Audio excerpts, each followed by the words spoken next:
Okay. Good afternoon, everyone, and welcome to the course. So, yesterday we'll again be going through MDPs. Well, basically just an overview, and then we'll go on to the next topic. So, before I go on to the next topic again, just to be sure, I'm re-emphasizing this again and again because this is the single most important concept in reinforcement learning. Without this, the entire RL theory collapses. So, if you don't have Markov decision processes, MDPs, there is nothing called RL, right? So, you need to understand it to the core in order to understand, say, research papers later on, or RL theory, or if you want to deploy RL controllers, you need to understand this fully, okay? So, what were the elements of MDP? Yes? State. Okay. Action. Okay. Okay. Agent. No, agent environment are not part of the MDP. De facto. Discount factor and transition probability. Yes. So the 5 elements are state, action, reward, discount factor, transition probability. Okay. Here is an animation that you can see. Agent takes an action in the environment. The environment provides a feedback in the form of state and reward. Okay.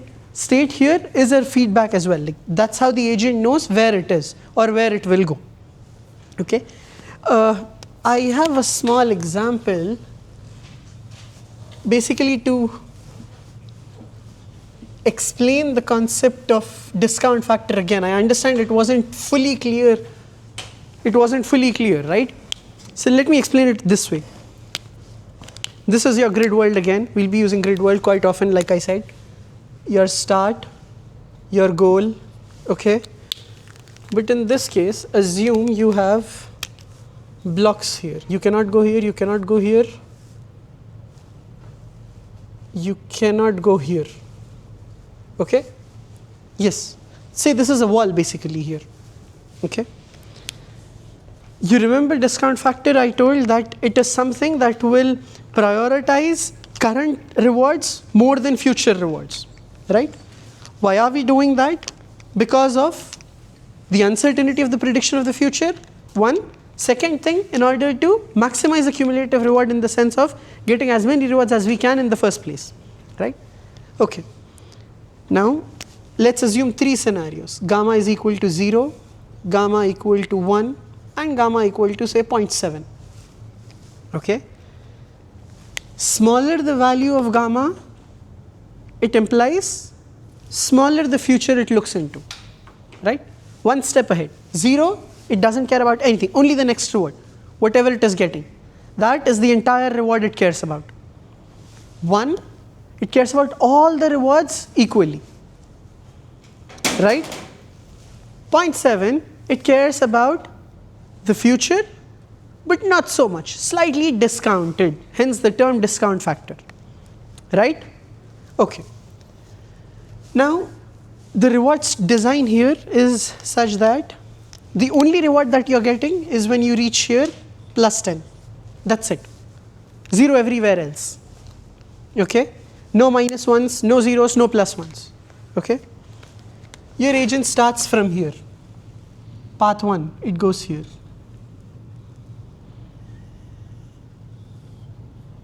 Okay? Path 2.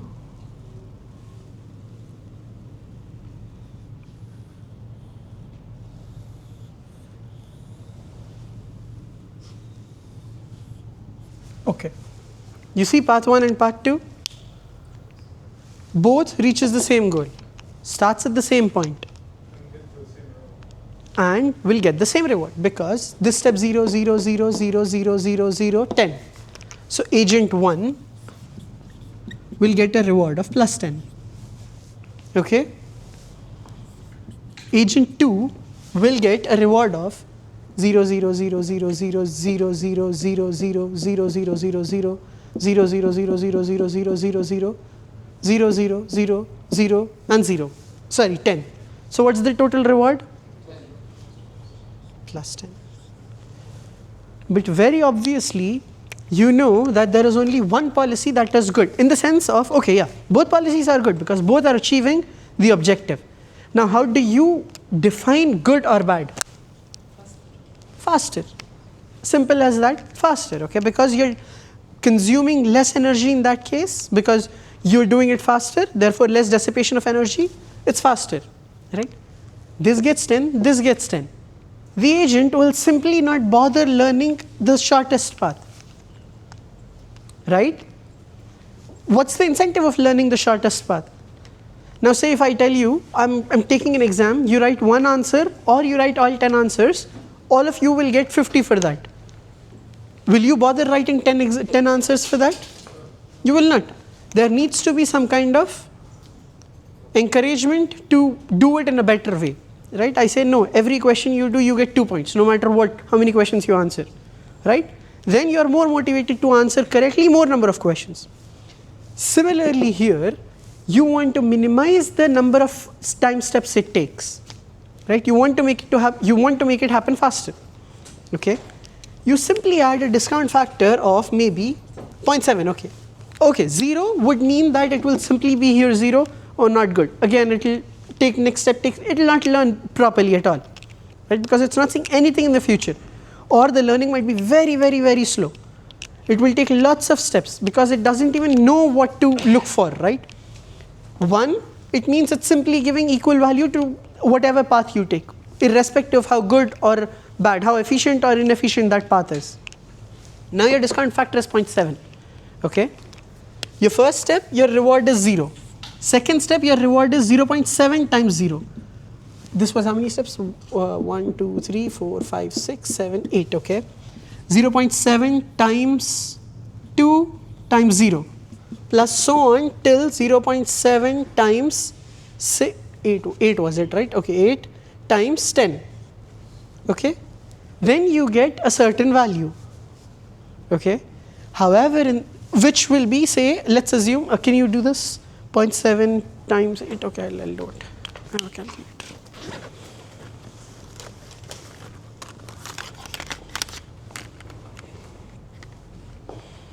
0.7 into 10. So it will be 0.576, okay? So now your agent 1 is getting 0.76, okay? Now for the same scenario, you assume your agent 2, okay? How many steps does it take? 1, 2, 3, 4, 5, 6, 7, 8, 9, 10, 11, 12, 13, 14, 15, 16, 17, 18, 19, 20, 21, 22, 23, 24, 25, 26, 27, 28, 29, 30, 31 steps. So it is everything 0, last one would be 0.7 power 31 times 10, okay? That would be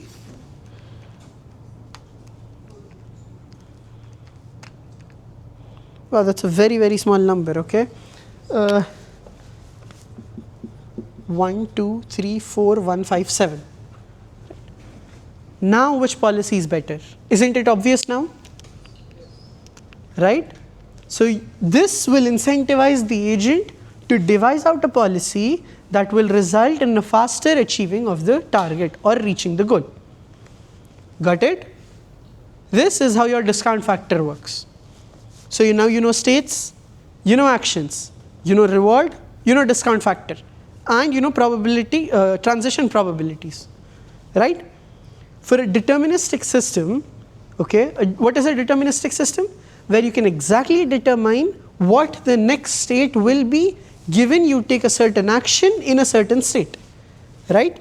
For that system, the transition probability simply is 1.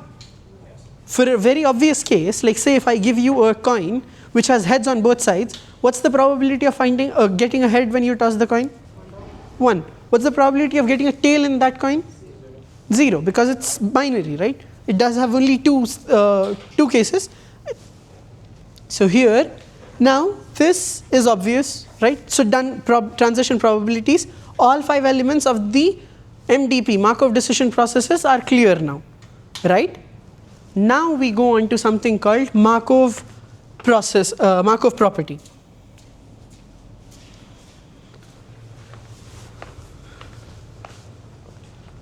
Before Markov property, I'll take attendance.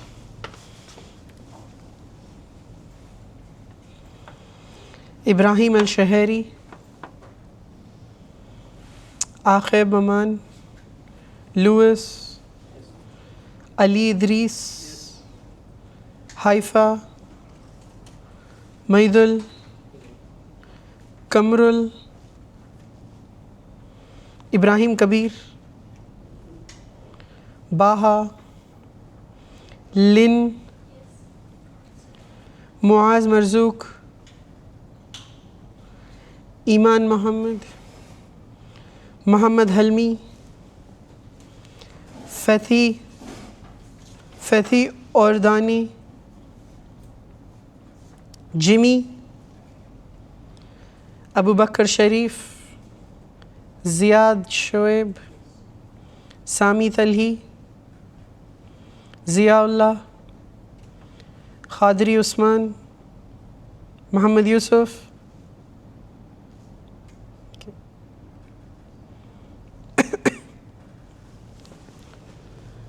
Okay.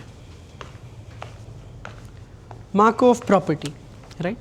We now studied that RL problem can be formulated as a Markov decision process, right? Now we have the problem formulated. Okay, we have a Markov decision process, right? We have a trajectory of state, action, rewards. But how do we solve it? How do we obtain the best policy? For that, we need to solve the optimality equations, right? Now these optimality equations, for solving them, we need to have some kind of predecessor to it, or a prerequisite that needs to be fulfilled. And that in this case is the fulfillment of the Markov property. So the process that you defined earlier, the Markov decision process, should fulfill the Markov property in order to that be solved by the Bellman optimality equations, which we'll be studying later. Okay. One of the most elegant things of this Markov property is that it lets us define the optimality equations recursively, which will ease the solution later on, right? We'll be talking about that. So what is this property itself? Markov property states that the future does not depend on past. It depends only on the current situation. Okay? Clear? That is, given a current state, you can predict the future irrespective of the past. Right? Are we clear on this? Okay? To give you an example, okay? Say you're driving a car. Okay? You know your velocity, you know your speed, you know your position, you're taking a turn, right? Do you need to know the path that you started from your home till that point in order to then decide whether you should take a left or a U-turn, or whether you can take a left or a U-turn or a right? Do you need to know the entire path from your home till that point? No. So the past is irrelevant in this matter, right? Regardless of what path you took till that point, it's of no use. It's only from that point onwards that you can determine the future. So given your current speed, position, you can predict the future, right? Or if say you are looking at a traffic intersection from somewhere at the top, okay? You see, you can determine that which car goes where. You don't even know where they started, right? But then based on the current motion that they are undergoing, you will determine, okay, this car is going to take a U-turn, this car will take right, this car will go straight. You can determine it, right? Do you need the past in this case? No. So this process fulfills the Markov property, right? So similarly, the Markov decision process that we formulated earlier, S, A, R, P and gamma, for a given time instant, that is all you need to know to predict the future values or the future returns, right? When this criteria is fulfilled, then you get something called, then you fulfill the Markov property, where then you can apply the Bellman optimality equations, okay? Now a question before I move on. You remember in the very first lecture I said RL is multimodular, right? Unlike traditional controllers, in the sense that it can have image based input and it can give you numeric output, velocity of your car for example, right? Okay. Now RL is working with images, right? Assume you have an RL agent that's working with images for an autonomous car, okay? You get an image of one scene, what the car is seeing at this point, okay? Can you with just that one image predict what the other traffic is going to do, where one car is going to go, straight, right, left. Can you predict that with only one image? Yes or no? Why no? Because I don't depend on the past. So if it was another state, so another there will be change in environment position. So maybe the scenario will change. So if the field picture, you know, in the coming scenario in the coming picture, like position change from one photo to Okay, no, but that's the whole point. Like if I'm telling you that you have only one image at that instant in time, can that be used to solve the RL equations to give you the optimal action? That instant it will not be enough in just solving one instant, Mhm. one tiny step as we discretize it. Yes, it might be okay, this car in this lane will go straight and so on. With just an image, you can tell the direction of the car. In various things, but actually while solving the full problem, you need at least some parts of the past to see maybe if a car went to another lane or so. It's at least 3 or 4 seconds, 10 seconds or so. Right, okay. So, what is velocity from physics? It is the rate of change of position, right? With one image, you cannot determine the velocity of the car that's coming towards you. Agree? But I said that RL can use images for autonomous vehicle operations, right? How? Aren't these contradicting? How do you predict the next position with, you don't even know the velocity of that car, nothing. That car is just something in the environment, it's not even the agent, so you don't know the model of that, nothing.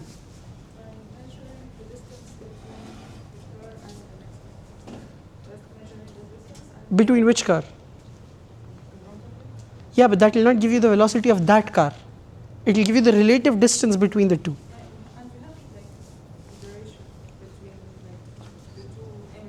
No, that's what. You have one image only. Say you have one image only.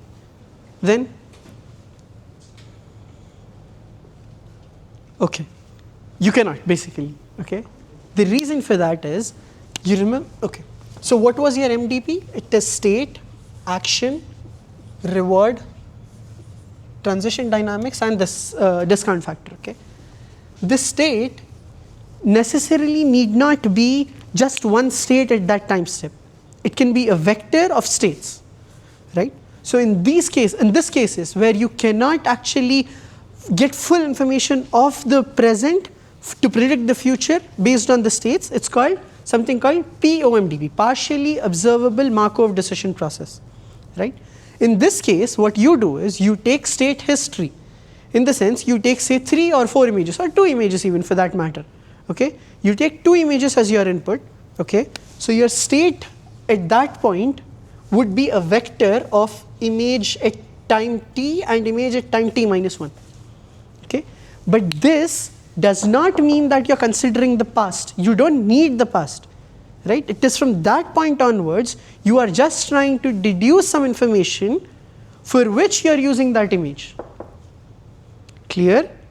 So when you have the issue of partially observable MDPs, then you will have to augment your state space or your observation space in this case, as in RL terminology, with additional information, which could be either past actions or past states, okay? When this happens, when you augment it with this, now you have 2 positions of the car, right? And you have the time interval between which you have the images, you can compute the velocity, yes? How is that like not contradicting the memory-less dynamics? Right, yes, okay. How does it do that? Because you're not computing you're not considering the entire history of the states.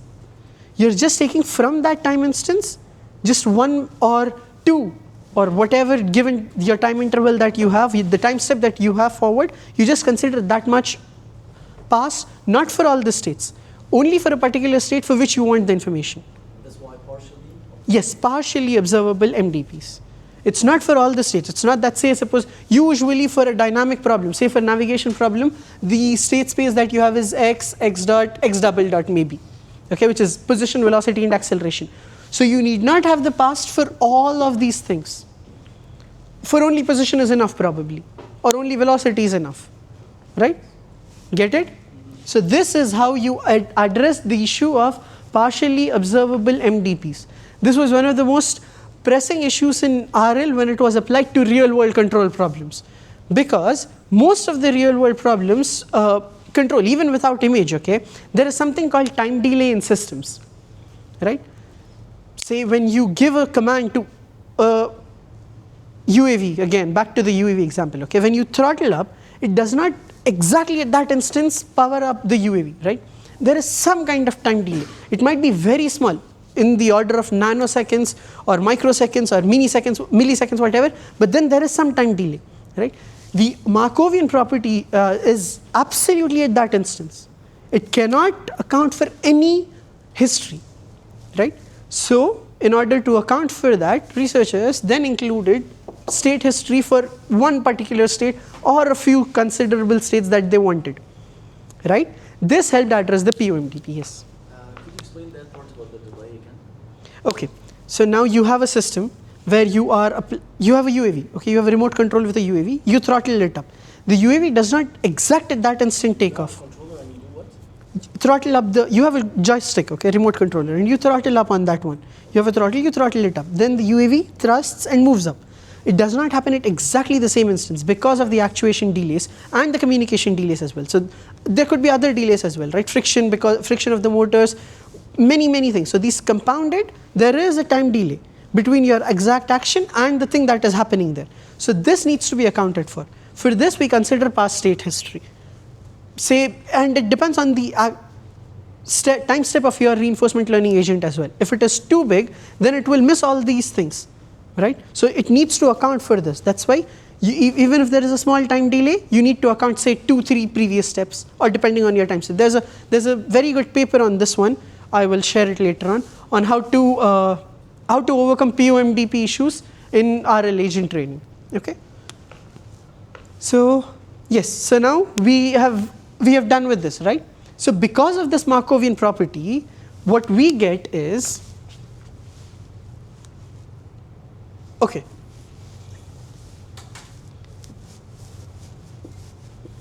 you are at this state, you're at this state, you want to go to this state, okay?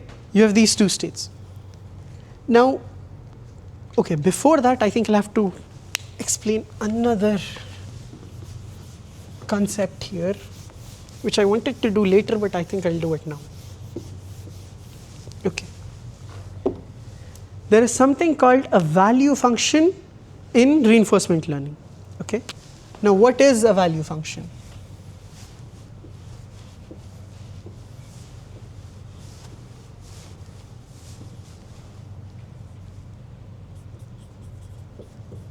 This is fire or whatever, a pit. Okay. If you want to complete this this problem, okay, what is the best state to be in?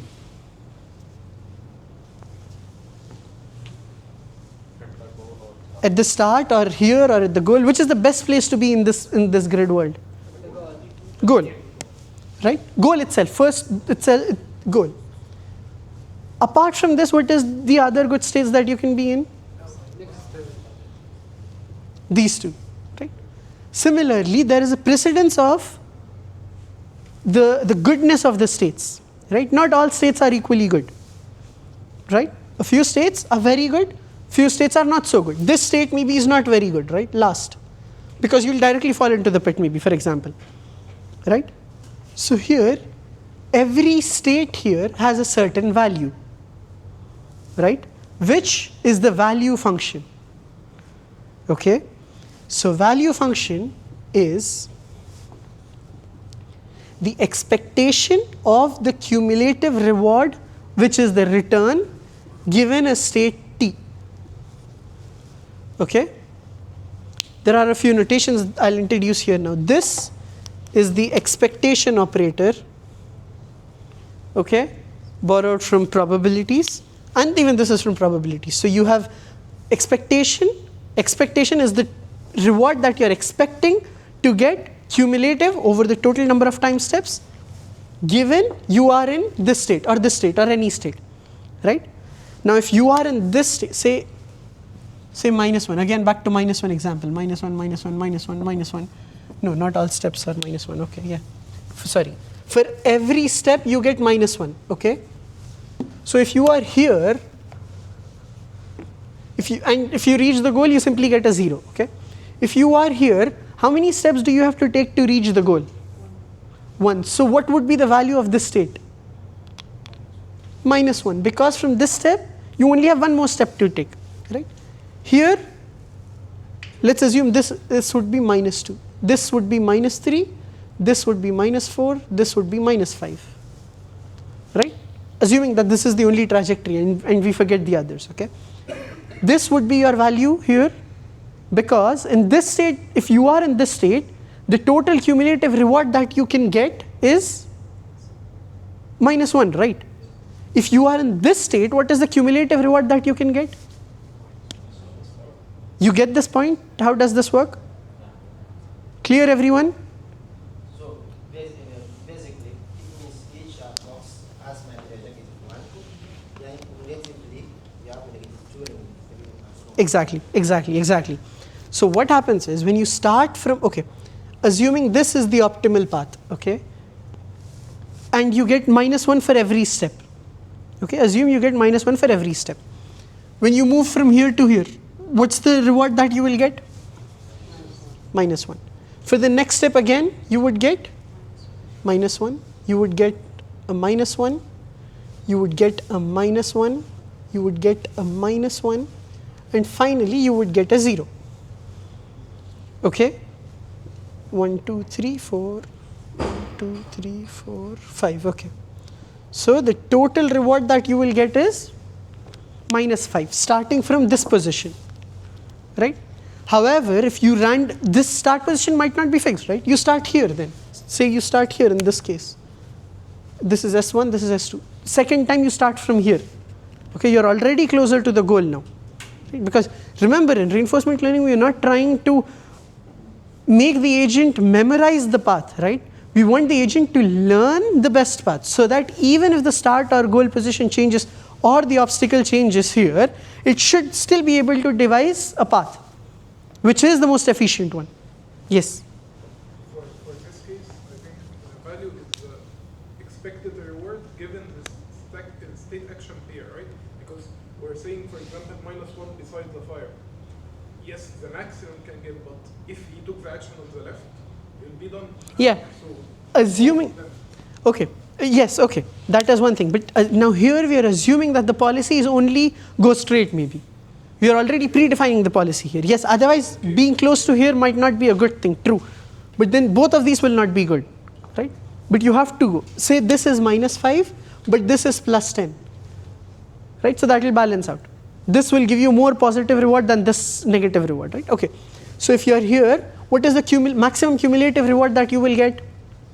-5, right? Say if you are here, what is the maximum cumulative reward you will get? -1, right? So this state's value is -1. Yes? I am in the first starting position. Why it's not -6? Since I am not in the -1. 1, 2, 3. Okay, actually it is the other. Here 0, because here this motion, this action will only give you 0. You get? It's just the way I have numbered it. Okay. What's the value of goal? No, sorry, I'll rub this. It's 0. Okay? If you reach the goal, the reward that you will get is how much? 0. Right? So if you are here already, and if you move up, what reward will you get? 0. Right? However, if you're coming from here to here, this will be -1. This will be -2, -3, -4. This is a very exaggeratedly simplified scenario, okay? This is not the case actually. I just want to explain the concept of value function here. Hence I'm explaining it this way. 0, -1, -2, -3, -4, okay? Here you're not, here you're not considering the action that you will take in the state. You're just considering the value of that state, right? Yes? Yeah, so the value function for each state depends on the reward of the previous state. That's so? Not on the reward of the previous state. How? Like, since it's cumulative reward, so reward for every state that the agent was to the state it is right now. Oh yeah, that is the accumulation of the reward, yes. Okay. So how does it reconcile with the Markov property that Markov property tells you that you can predict the state here. The probability of knowing the state only is just through the current state. just knowing the state? Yes, it is. Markov property is something that will tell you whether you could predict the future given the current state. It doesn't have to do with the reward. It doesn't have to do anything with the reward. Okay? Reward, yes, it will accumulate over the series that you have. Only then will you be able to devise out the plan, right? Otherwise you cannot do that. Markov property simply tells you whether or not you can predict the future given the current state, right? Not the future rewards. Okay, we'll come back to that later on, how that thing works, okay? So now you know not all states are equally good, right? Assume a class, okay? You're in a classroom, okay? Not in this particular classroom, this doesn't have that kind of separation, but assume you're in a class, okay? Where if you sit on the front rows or the front benches, you're in a big auditorium, okay? You're in the front row, right? There's a speaker. He will see more towards you. He will give you more attention. As you move up, probably he or she, the speaker, might not give you that much attention, right? So not all states are equally good, right? So every place has its own value. Get it? Your value function will give you exactly that thing. It will tell you how good that particular state is, how good it is to be in that particular state, irrespective of the action, right? The action part will come. There is something called state action value. That will give you the best possible state action combination. Okay, we'll come to that later. Okay. Yes. The closer the state to the goal is, the more its value will be. In this scenario, yes. Okay, but then there is something called state action pair, which is more often used in reinforcement learning. This is basically a simplified version of that in order to understand the concept of value function and Markov property, those things, recursive nature of the Bellman equations and those things. Okay, so here you are just considering about the place. You don't care what action you take. Okay, you assume that you take the best possible action in that state. Okay, you don't even consider, like you pointed out, you assume that you never take a left from here. You just take a forward. So every state, the state value that you get is based on the assumption that you take the best possible action in that state. Clear? Clear? So what is a value function? The expected reward given expected accumulated reward given the state, I mean, Assuming the best action, assuming the best action. right? So best possible return from that state, assuming the best possible action thereafter. Clear? Okay. So because of this, okay, I'll come back to this later then. Okay. So now you know value functions, right? Now we'll move on to a Bellman equation, but before that, yes, okay. So here you see your optimal value function, V star that is this expected reward or the expected cumulative returns that, okay. G of t is your return, total return, right? What is return? Return is at time step t plus 1, t plus 2, and so on. Okay, which is nothing but summation of gamma r,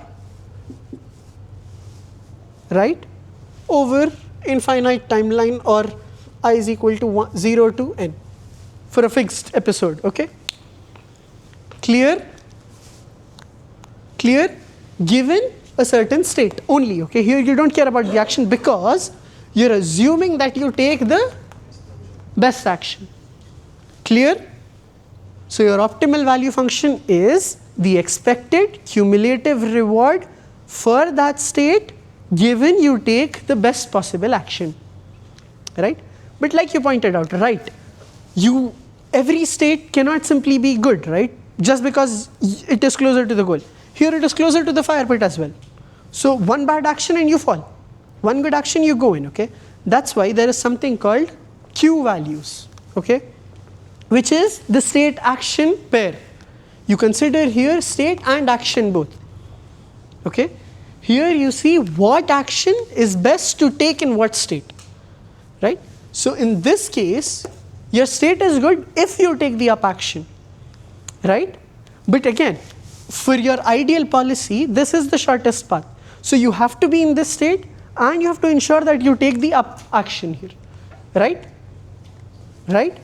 And this is what it is doing here, you see. So your Q function is the expected reward. Again, it's the cumulative reward split into two. So, okay. Now, how can I write this? See, I can write this RT plus this entire thing will become your cumulative reward for time t plus 1. You get this part? GT is rewarded this step, rewarded next step, rewarded next step, next step, all discounted, right? So the only certain thing that you have here is the rewarded this time step, and thereafter it is just your expectation of the returns of the reward.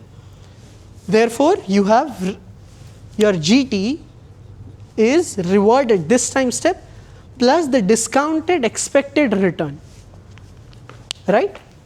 So that is how you are splitting it here. Reward plus discounted future estimate of your returns. Again, here you assume that you take the best possible action always.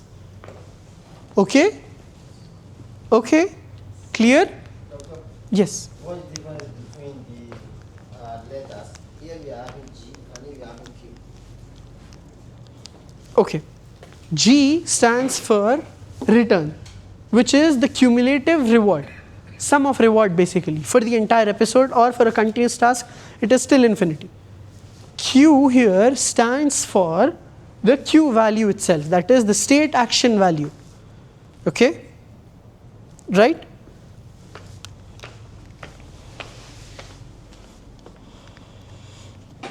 So why Markov property? Because it will simplify the learning, thereby the planning that of the policy itself will be simplified.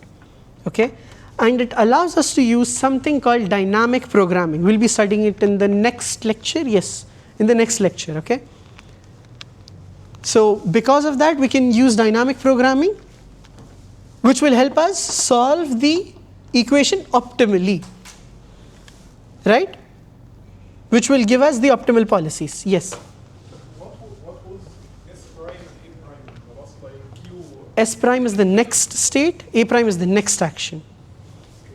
Yes, I'll go back to it. Okay. Q function is the first part. First part, current state, current action. Here you see t plus 1, Yes. which is the equivalent of prime here. So next state, next action. It's maximizing the action in the next state. Yes. It's taking the maximum action or the best possible action in the next state onwards. Okay, so it's recursive. It is recursive. Yes, we'll come back to that point. It is recursive. Okay? The recursive nature is enabled here because of the Markovian property, the fulfillment of Markovian property rather. Okay? Clear up until this point? Everyone? Clear? Any questions? Anyone? This is super important. Like once you know this, remaining everything is just the algorithms to solve this. That's it. Right? So you have to understand this inside out. That is the reason why I'm spending probably we'll do even couple more lectures about this, because this is the heart of reinforcement learning. You understand this, you understand everything about RL, okay? The other things is just the way you solve these equations. That's it. So you need to know what these equations are, how they work, why you should solve them, how you should solve them. Right? You answer all these questions, you come up with an RL algorithm. As simple as that. Yes? So if you explain this separate equation, Right. it would be the optimal Q function, which is optimal prime.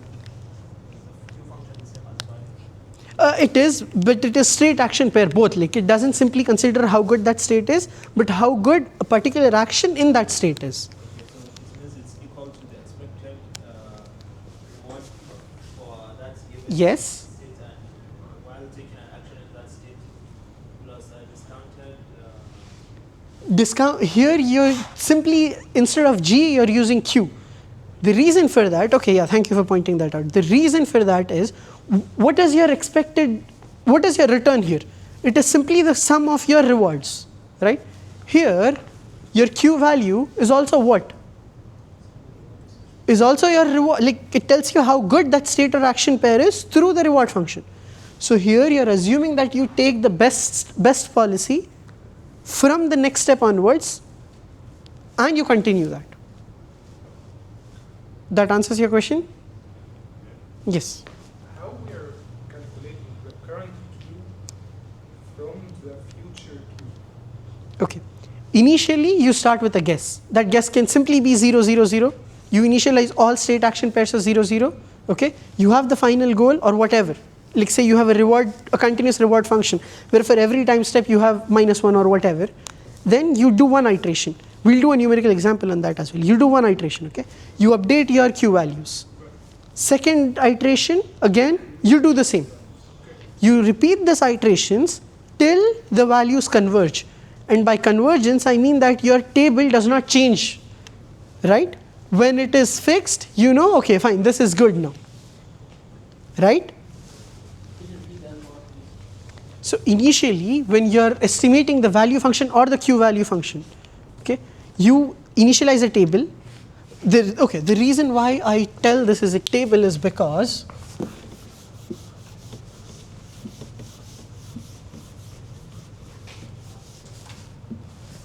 you basically make a table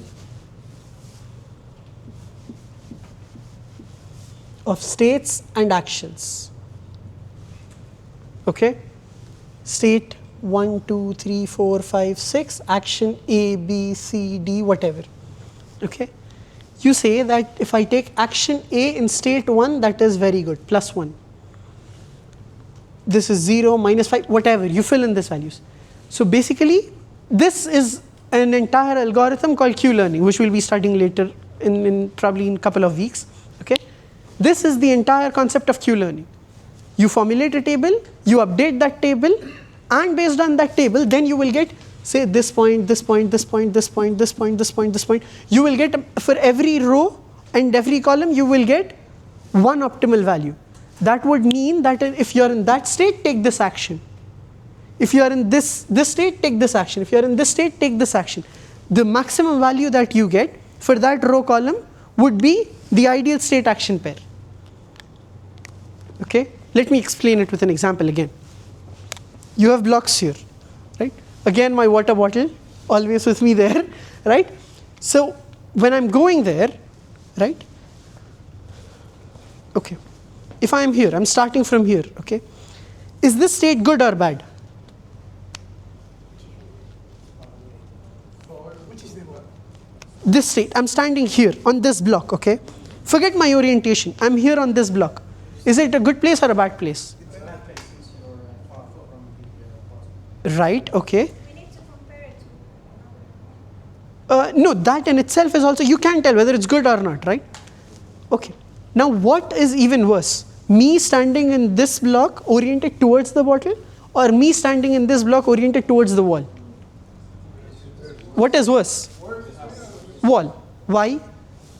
Because my next action, assuming that I can take only discrete actions where I can move only forward, right or left, if my orientation is towards the wall and I take a step forward, I will reach in a further away position, which is a bad place, right? So this state in itself can be good, can be bad. If I'm oriented towards the bottle and I take a step forward, then I'm in a good position here. So this state in itself has two values, depending on the action that you take. So that state action combination will give you the Q value. That's what you were asking, or? Okay, yes. The state could be only numerical option or can be anything. Sorry? The state can be only numerical values or anything. What do you mean numerical? No, state can be. Can be Yes, yes. In fact, there are images, right? That's what. Like you can take images as your input for states. So that's fine. It can be anything, right? It can be continuous, discrete, or probabilities as well. In this table, we assign a Q value for each action, right? From a given state. Each action pair, state action pair. Yeah. Right. That's how we assign it. This is would be using this one. Yeah, yeah. For assigning that values, we will have RL algorithms. Basically, the solution of these equations will give you that. Okay. There are different ways of solving it. Okay. We'll come to that. We'll come to that. So now, basically, back to this example. So if I'm in this block, the ideal action for me would be to move forward if I am oriented towards the bottle. Otherwise, I need to make sure that I orient towards the bottle and then I move forward, right? So every state will have one ideal action. Well, it can have multiple actions as well, but then at least one action which is the ideal in that particular state, right? So that is how you pick. You pick that series of blocks. You say 1A, 2C, 3D, or 4F, 4F, whatever. Okay, that when chained together will give you the policy, which will be the optimal policy. Get it? Yes. How the future affects the current? I didn't understand. How we use the next state, the next action, determining the quality of the current state and current action. Okay. You're here, right? You're moving forward. Okay. How are you moving forward? By taking actions here. Taking current action. You take, for current action, you move only one step forward. From anything beyond the first step, it is just prediction of the actions that you're taking. So those are future actions. And future actions, mind you, okay, what would, if I'm taking an action, I'm continuing that action. It means I simply move forward. I'll keep moving forward. I'll never reach the bottle. So my future actions might differ from my current actions. That is, turn right, then turn left, and then move forward. So the future actions are different. They are actions that you take at that point in future. You get me? I understand the point, but I'm not sure how I know the quality of the predicted action and state. Through this way. Through this way. So I usually start with this table. Yes, this is Q learning. This is called a Q table. So I have it in mind. So I can calculate if I went to this next state and took the next action from this table. Ah, you mean first iteration, how do you calculate it? Assuming everything is initialized to 0. First iteration is 0, 0, you take random one, I think, right? See, first iteration, everything will be 0 here. Yes, exactly. Okay? Then what you do is you play the episode, as in you take random actions till either the episode terminates, basically till the episode terminates. The episode can terminate either when you achieve the goal itself, or you're stuck somewhere, okay? Or there's a terminal condition, okay? So assuming that you reach the goal every situation, but it just takes longer and longer and shorter, basically it's just the time. You have no obstacles, you either reach the goal fast or slow. So you run the episodes multiple times. When you run the episode multiple times, now assuming there is no fire here, okay, in this case, and you take different paths to the goal, right? In this first scenario, what was your value function? 0, -1, -2, -3, -4, -5, right? In this one, again, you will get some other values, right? Again, next time, when you go through this path, then there are overlapping positions, right? This might then change the value of that position. How are you doing it? It is because of your reward structure. So exactly that is how this will work as well. When we do an example, it will get more clear to you, I hope. But now you get the point. You get the idea what is happening, right? Initialize with random values, run the episodes, iterate over it. And update the table at every iteration till the table converges.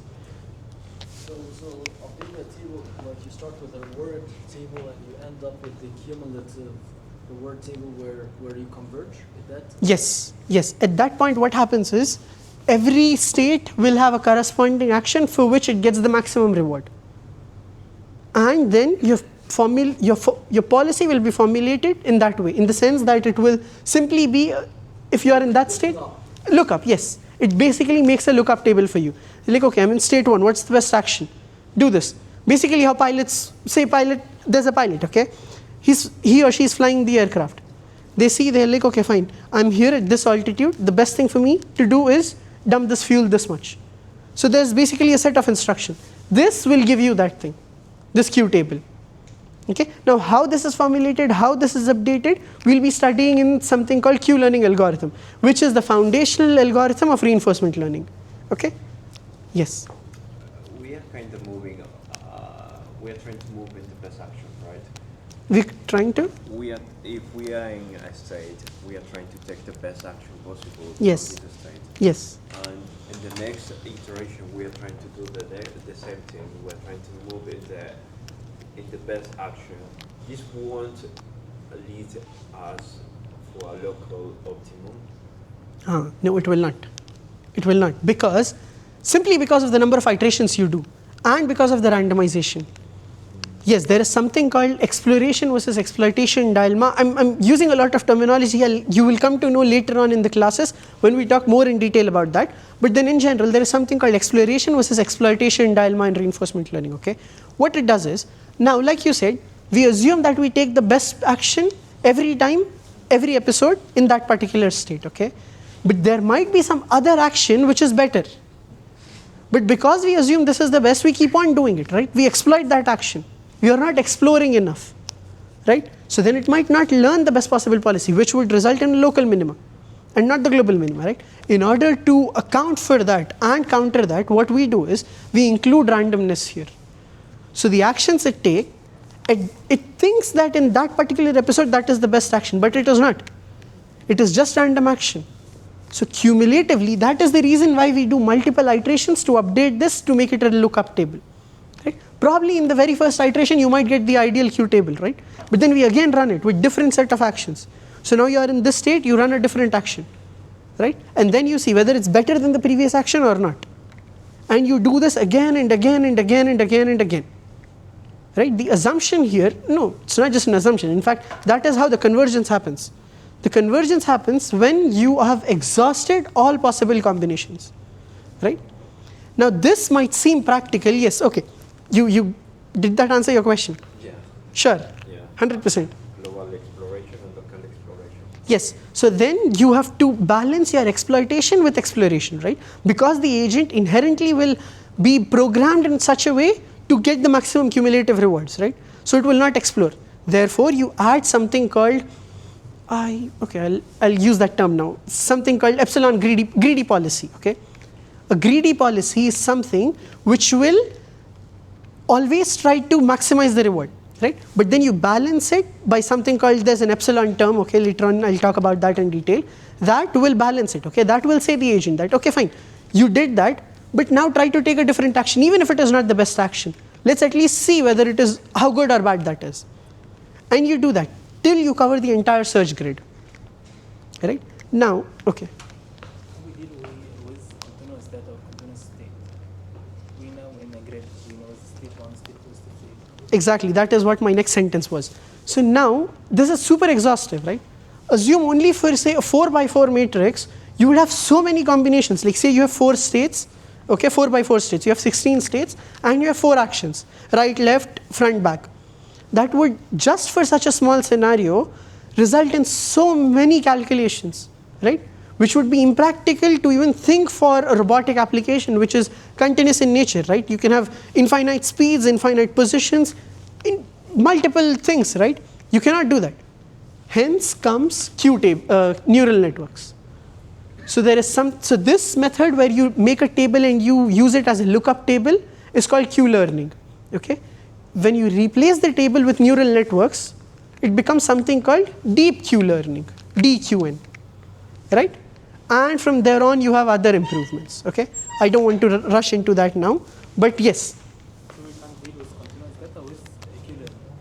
With deep Q learning. We can deal with continuous data with Q learning. No, we cannot. Q learning is particularly only for discrete state action pairs. Because how can you make a table for continuous data? You cannot. You will have infinite rows for that, right?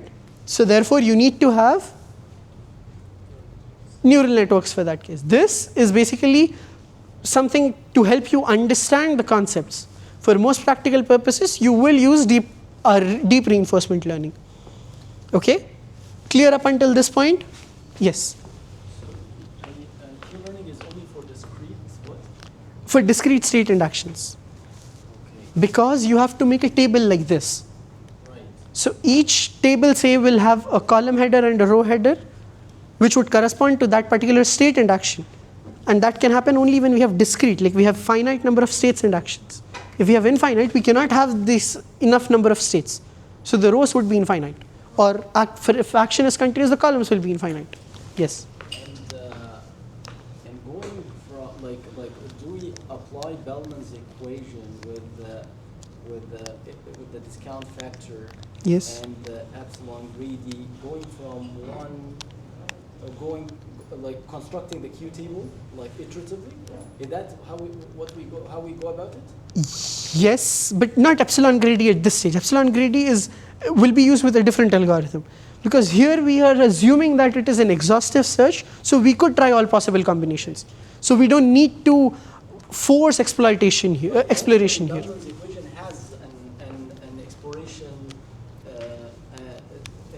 exploitation term, right? The full Bellman's equation. No, Bellman equation in itself, no, it will have the expected rewards. Okay, yes. It is implicitly there in the Bellman equation because the reward function will be, or the expected return will have the epsilon greedy term. So yes, implicitly it will have the exploration part, but as such Bellman equation, no, it will not have the exploration part. I'll go to the Bellman expectation and the Bellman optimality equation next. Okay, so yes, clear up until this point? Sure, 100%? Right? Can we do an example? Is that possible? Yes, I will be doing an example. Yes, I have an example, I will do it. But I want to do it with more time. So not now, probably next class I will do it. Okay, I'll skip that example for now. Okay, but before that, 30th of September would be your project proposal deadline.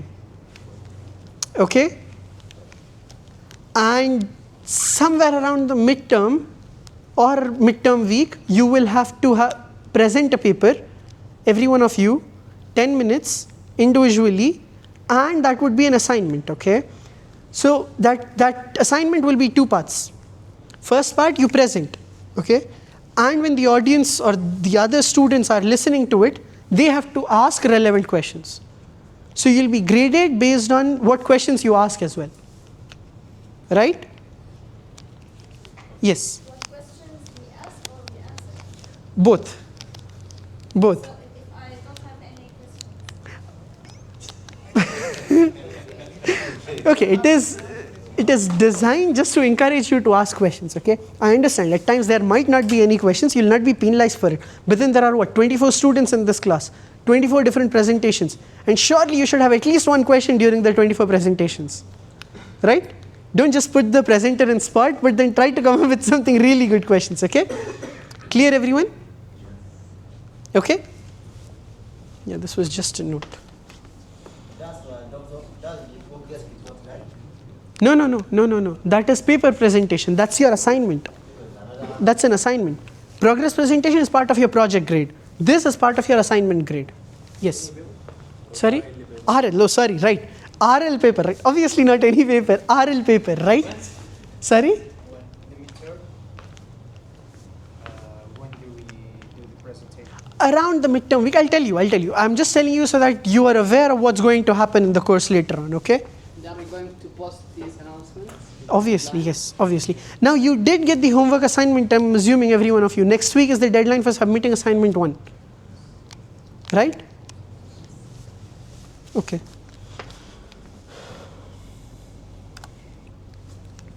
Okay. This is, mind you again, this is just an overview of the dynamic programming. We have a whole lecture on dynamic programming later on. Okay.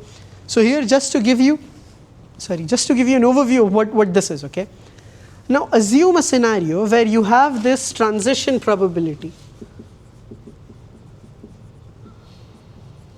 Okay, you have this transition probability, as in you have the system of the model, model of the system, right? In that case, you could theoretically calculate the entire reward that you would get, or the entire return that you would get. Why? because your transition probability, what does it give you? Next possible state for a given action, right? So this state action, if this is something that you get, you could put rewards on it and you could simply sum it. That would give you your cumulative return or your cumulative reward, which is the return basically, right? So if you have this model, all you have to do is estimate the returns. That is exactly dynamic programming in the crudest sense. Okay, there is more to it, but this is basically what it is. You find, so when you find this, you can find the optimal value function, right? You can directly solve for optimal value function, and then you can, based on that, you can get the optimal policy, right? If you know the model, it is as simple as that, right? But in RL, the assumption is that you do not know the system model. Therefore, you do not know the transition probability. So what you will do in RL is you take actions in that state, basically you experience it rather than learn it, okay? And then you try to solve the optimality equations or the, yes. So this dynamic programming is used basically in as accumulated each function. So that we use in the wheeling function phenomenon because you get 1 point, and then you get. In a sense, yes. So basically dynamic programming is a predecessor to RL, if I may say. But in some places you will see it classified as model based RL as well, because there is a model and it is RL. Okay, but in other sense it is basically a predecessor to RL, because you have the model, you solve the optimality equation, right? Right. You solve the optimality equation, you have the model. So it's model based RL, right?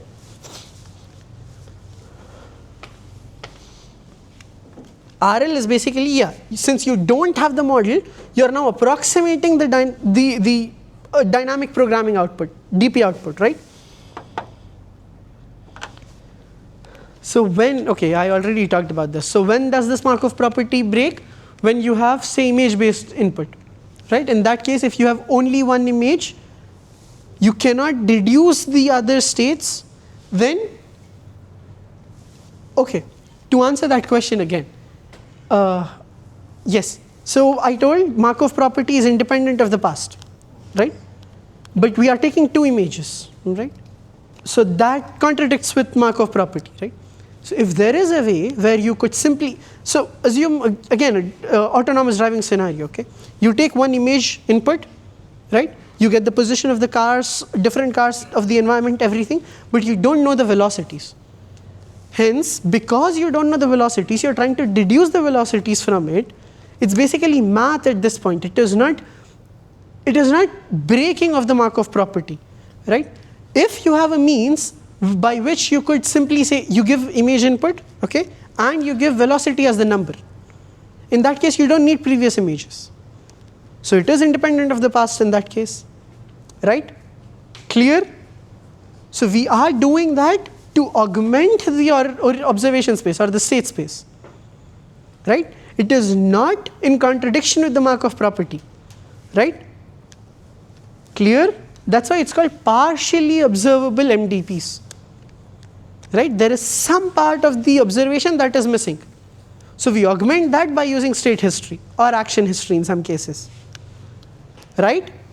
Clear? So we modify or we augment the state space using the state history? State history, yes. But if because we cannot get the velocity directly probably. If you can directly give the velocity, well and fine.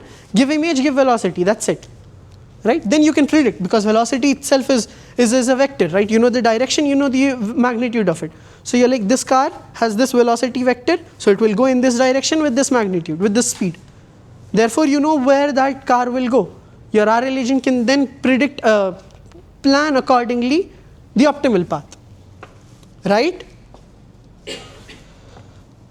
Yes, like we said, like we discussed here, we could stack observations basically, right? You augment the state space with history, state history. That would counter the POMDP issue that we have. Okay? We have two kinds of episodes, okay? Two kinds of tasks rather. One is episodic, the other is continuous. Okay? An episodic task is something with a definite end. A continuous task is something which does not seem to have an end. Okay? Like say stabilizing a hovercraft or a UAV in a hover position. Okay? You don't know for how long you have to do. You just have to make sure that it stays there and it hovers there forever. Assume it's forever. That is a continuous task. Okay? However, reaching a goal or say path planning is an episodic task because you know that this is your start, this is your end. You have to run till you reach that episode. So the episode will terminate there, right? Whereas a continuous task might not. Okay? So the only mathematical difference that you will see is for summation of the returns, right? Summation of returns for a continuous task will be 0 to infinity, obviously, because we are assuming it's an infinite process. Whereas for an episodic task, you will have a definite end time, right? The summation is limited, right? It's not an infinite sum. This is basically a recap. Okay, so see, you're in state 1. You have different actions that you can take. You take one action. You see here at this point the diamond is shiny, but as it moves forward, as the number of steps move forward, it gets deteriorated. Therefore, that is how the discount factor comes into play. Okay? Okay? Clear? Discount factor.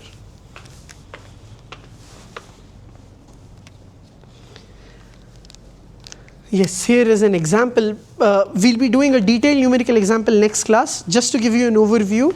So this is something called a grid world, right? That we have been talking about multiple times. Start, goal, danger, block, right? All other time steps, the reward is 0, except for 2 states, -1 and +1, right? So based on that, we will be computing the value functions. Right? Okay. What is it? Yes. When gamma discount factor is 1, why am I far-sighted? Because every step is equally weighted. That is, every reward in the future is equally weighted as in the present. So then you consider till the infinite horizon for a continuous task, or for an episodic task till the last step. Oh, so the more the discount factor, the more myopic I am, the more short-sighted I am. No, the other way. The more the discount factor that is closer to 1, it would mean you will equally reward all the rewards. You're giving importance to the final reward, same as you're giving to the first one. Like in this example that I rubbed it. So how that relate to far-sightedness and short-sightedness? Because you're considering till the future. So so this way I'm far-sighted. Yes. But when I am... It is closer to 0, you're short-sighted. Yeah, because You're valuing current rewards a lot more than future rewards. Because it could be that the very far into the future, practically speaking, I'm not really considering. Exactly. Because the environment might change. Like say, suppose in an environment with dynamic obstacles, right? There you cannot predict a lot in the future, right? Because it's a changing environment. So it's no point giving your future reward equal value as now, right? Because of the dynamics or uncertainty, the environment might change at that time. So you need to discount for that uncertainty, hence discount factor, right? So a deterministic world will result in the exact state where it is supposed to go when you take an action. In a stochastic environment, however, like I said, your action might not directly result in a determined position, right? It could lead to anything here. Stochastic, deterministic environment, right? Clear?